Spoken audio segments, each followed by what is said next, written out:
And yes, that's Spain.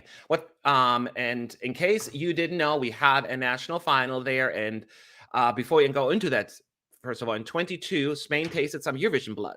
Now they want a whole lot more of that. And after a fantastic third place, the country's best result basically in 3 decades, I believe, the national selection Benidorm Fest returned, as said.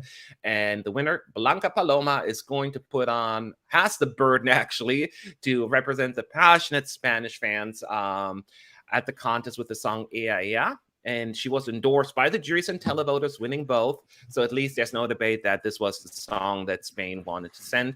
Spain also a lucky Big Five member. Therefore, they don't have to worry about going for the semis. They're in the finals.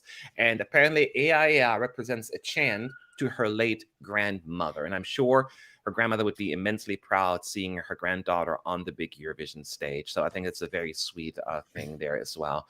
But we are here to talk this song through. Our thoughts first, and then our scores. Arnaud, why don't you go first on this one? What are your thoughts on Spain? I just want to quickly say that the Benidorm Fest National Final is really good quality to me. Even last year it was really good, and this year as well, except for the Demoscopico Voto, which is but it was. Yeah. Anyway, Blanca Paloma. The song to me is a perfect mix between traditional, modern, and also a bit avant-garde with the instrumentals we hear, and it may not be to everybody's taste, but once you see Blanca Paloma walking on stage and singing and being just mesmerizing, it all comes together, and it's visually appealing, vocally appealing, and just it's brilliant. And to me, the performance is really elevating the song. And I like the song by itself, but I think maybe someone with general who's not used to Eurovision songs or genre could feel off hearing the song studio, but when you see it live, it's brilliant. So, and I really like Eaea. And you raised a very good point here, and I agree. So what makes a song unique and special, or more unique and special, is when performed live. That's where the magic lies. The national final, it was also visually and vocally a feast. Like it was an event to just enjoy. I mean, it was a feast from, I couldn't believe it, like appetizer, entree, dessert. It was so good. I couldn't be like, wow, that we all knew once she performed, that's probably going to win. But even the concerts, that we have throughout the past few weeks where she just stands in front of the microphone, she is just so good and so consistent vocally. And it's a wonderful choice by Spain. It's just what it is. I don't actually, let me rephrase that. I don't listen to the studio version a whole lot. It's not the kind of song I want to put on because it's very heavy almost. And it's not like a melody that makes you relax, doesn't make you want to dance. It's just a very specific, unique emotions. But when it comes on live, as you said, Arnaud, goosebumps. And that's where the strength lies. I have no doubt in my mind that Spain can get another great result with the juries in particular, but even with the televoters. Some people are worried this may not do as well with the televoters. I see Spain go really, really far. And it's interesting because usually I would get annoyed with repetitive sounds, because yeah. I'm like, how often? But it works here. I'm like, usually it's a shout, and there is such an emotional impact in it that I just really like it. So studio is fine, but you have to respect the craft here that's being put forward. So Spain, job well done. Who wants to get Connor? What are your thoughts? Yeah, so for me in Spain this year, I definitely agree with some of the things that have been said. I think that within the Eurovision bubble, obviously people are crazy about this song. What I think is possibly the make or break for it is the casual viewing audience. Whether or not they have kind of a personal love or soft spot for kind of a modern flamenco, and whether that's in their taste or not, whether they can connect to an avant-garde performance. We saw this. The Eurovision fandom was obsessed with Conan Osiris, and then he non-qualified in Tel Aviv. So, I mean, Spain doesn't have to worry about that. They automatically get in, but it's kind of a little piece of the puzzle of, can avant-garde work for non-Eurovision fanatics? I think that I definitely do agree with the comments that have been mentioned about this being a live song. This is not a song that when you're going through and you're listening to all the songs on the album and you're like, ooh, Spain, I love Spain. It's not Slow-Mo from last year where you're like, oh my gosh, I want to listen to this 10 times. It's either you really like it on the studio album and you want to go back to it, or like Matt said, you go back to the live performance and you relive this experience. I do think, and I would go on record saying, I think that she is one of the best vocalists that we have in this year. And I would have said that last year as well when she participated in Benidorm. So I don't have any worries about her ability to pull this off. But I think that what happens placement-wise really is going to come down to how does Spain make this package work and connect with the audience. They had a perfect package last year that everyone freaked out about. How can they create that same amount of buzz and attachment and desire to vote with something that's not a pop dance song? That's what Spain has to figure out. And if they do it right, I agree with you. I think Spain's going to do pretty well. Yep, indeed. James? I'm not too concerned about how the populace at large may embrace or not. In the past, we have had examples where nominally strange blends of the traditional and the modern. We've had examples where they have come and won. I'm thinking particularly of Norway's one, Nocturne, in the mid-90s, of an oddball one that you wouldn't think would connect with people, but somehow it did. So on that count, I'm not too worried. For me, I agree with all the comments thus far. This is a song that comes alive in the live version. I'm not really. Somebody in the comments said they like the live performance, but not streaming it, and I'm sort of in that same boat.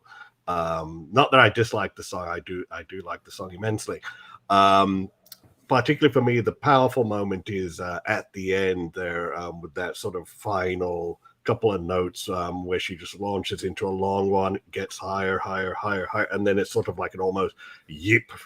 Very powerful outro there.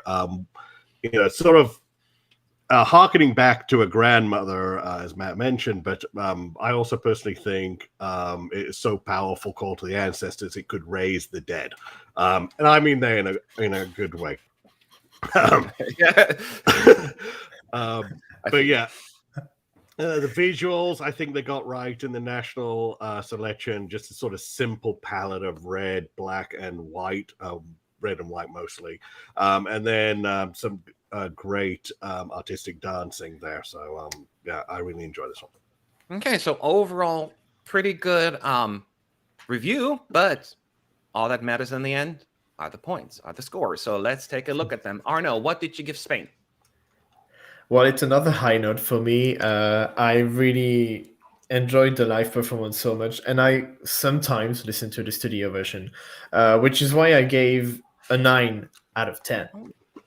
That is a high score. Mine is not quite as high. Because only reason why, it's a good song, it deserves a good score, but I have to take into consideration that this is also very much focused on, for me, what I listen to the studio version. So that took a little bit more of a priority for me. So I still give it 7 points, though. It's a really good song. Connor, what's your score? Yeah, I'm on a similar boat as you, Matt. I also gave it a 7, and I guess I should preface, I forgot to mention with Laureen, but this year I took a very different approach with my scores, where I went based off of how often do I seek out this song, whether it's the live or the studio. And this song in particular falls in this category of high songs that I do seek out and I do listen to on occasion, but then not the ones where I'm like, you know what I want to listen to? I want to listen to blank. And can that change? Will that change when we get to Liverpool? Probably. I saw a lot of change-ups in my ranks and my passion for songs. So again, I think that depending on how they stage this could be more than a 7 for me live in Liverpool. But right now, just based off of, again, the great vocals, the non-concern of how she's going to be able to perform live and everything, it's a solid 7. Could it go up? To be determined. TBD. Okay, 9, 7, 7 so far. James, what you got? All right. So I agree with all the sentiments. For once, I agree with all of you. Though score-wise, I'm closer to my compatriot from across the English Channel. So I'm giving this an 8.5. Ooh, okay. So far so good. We have our 4 scores now. Now let's combine them with the rest of Team United and show you where Eaea ends up. And by the way, people in the chat, I see some of you already show me the scores. Any thoughts, comments on the score we're going to give or the song, let us know. But Spain's receiving from us 7.44. So it's a little bit behind Sweden, but Connor, what are your thoughts? Is that lower or higher than you thought, right? It's relative. I figured that Spain would be slightly higher, just because I know some of the people that are on our team.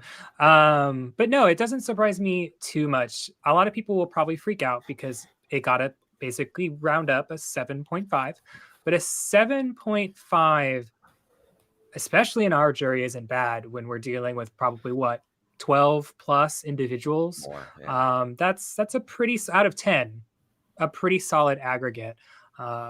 So no, not super shocked, but wouldn't have been shocked to see it closer to Spain either. Or sorry, so closer to Sweden. There we go. Yeah. So no, I agree. You, James, you kind of fall in the same opinion as Connor, or you thought it would be higher?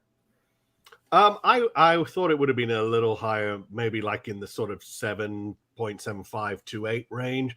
Yeah, I do know there's a couple of people in our team, and I've had this argument with some other people as well, who are sort of influenced more by the antics of the Spanish fan base in the bubble, and some of them maybe that might have influenced some lower scores on our particular team. But yeah, so I thought 7.44 is a little low. I expected like 7.75, something like that.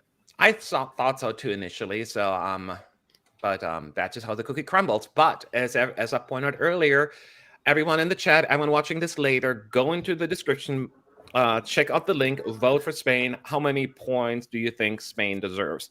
And we will have a final ranking of that as well. You have about 24 hours from this podcast, so if you watch it like a week later, too late.